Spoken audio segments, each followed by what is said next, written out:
September 28th, 2016. I'm proud of Jamie and Justin for trying to derail the plan to delist the Florida Panther, but it failed. At 5 a.m., she texted me to say, the downcast of the Panthers was a collaboration between Canada and the U.S. When it came time to present their proposal, the U.S. said that because of the feedback from constituents here, they now reject the proposal, but recuse themselves from voting. Half of the neighboring countries voted against it. Mexico and some European and Asian countries voted for it. It ended up passing. The Florida Panther has now been downlisted to Appendix II. We tried. Call me cynical, but here's my read on this. The U.S. Fish and Wildlife Service was no help at all to the Florida Panther when the Florida Wildlife Commission tried to change the rules in Florida so that panthers could be killed if they were in the way of Florida Wildlife Commissioner Priddy's planned development in the heart of Florida Panther territory. The people of Florida were so outraged that I believe the U.S. Fish and Wildlife Service went to Canada and said, hey, you guys like offering trophy hunts of endangered species like wolves and polar bears, so how about we let you guys continue to export those into the U.S. and you help us pave Florida under by proposing to delist the Florida Panther? Why not? Canada doesn't have any Florida Panthers. No state other than Florida has any Florida Panthers.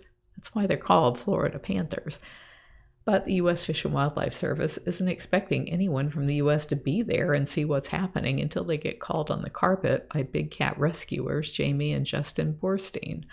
To save face, they rally plenty of other countries who want to consume every last wild animal on the planet to assist their virility, because goodness knows there aren't enough of them, so that the U.S. can say, oh, we didn't know Americans cared about the Florida Panther, but since they do, we'll sit this one out.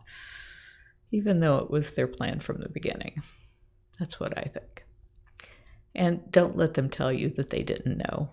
As soon as the ill-fated plan was made known, we have been all over it, along with a number of other leading nonprofit organizations. And then I had a link to CITES letter opposing Canada proposal to downlist the Florida Panther. South Florida developers must be licking their chops now, as there is far less standing in the way of their building more cities and killing more wildlife in Florida. I'm glad we have the bad guys on the run. This was Joe Exotic's plea to his mailing list of cub abusers. Emergency plea. The animal rights groups have changed the way they do business and railroad people out of business. They are going around filing bogus lawsuits in federal court to make you pay the attorneys and jump through the hoops to bankrupt small schools and small zoos in legal bills.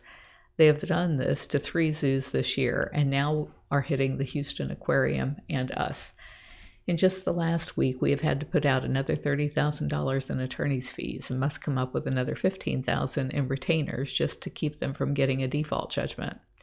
Not only have they done this, but have accomplished getting a federal judge to approve a receiver in the park to monitor the daily income of this park without Jeff's stay in court.